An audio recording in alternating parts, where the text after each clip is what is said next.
gbàkàdà lọ́wọ́ àkìtì. ilé ìyàgbá ẹni tó ti gbá ló bá bá ọmọ lọ́wọ́ mọ́ àìsílẹ̀kùn ló bá bá mi o. wọ́n ní sọ fún wọn mi ò fẹ́ ẹnikẹ́ni nínú ilé mi ilé yìí ó gbọ́dọ̀ dahoro ni. kí ni ṣe nínú afẹ́fẹ́ tí mo fi tún mi. tani pẹ̀ nínú èèyàn tó fara fún ẹ̀dùn ọ̀nà mo dúró tẹ́ mo ṣe wá sí kí ni gbẹ́nu rẹ̀ I want to know.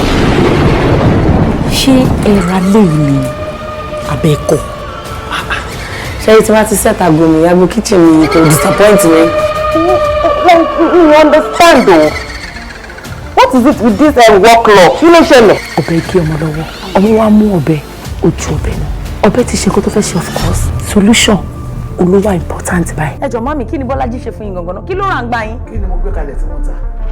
Ṣé mo sáfẹ́ kó rajà lọ́wọ́ mi? Àṣé lóòótọ́ ni pé ẹni tó kú àtẹni tó nù wọ́n sì máa pàdé.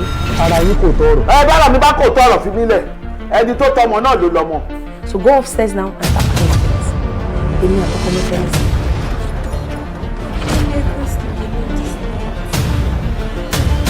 Ella, where are you going to by this time of the night?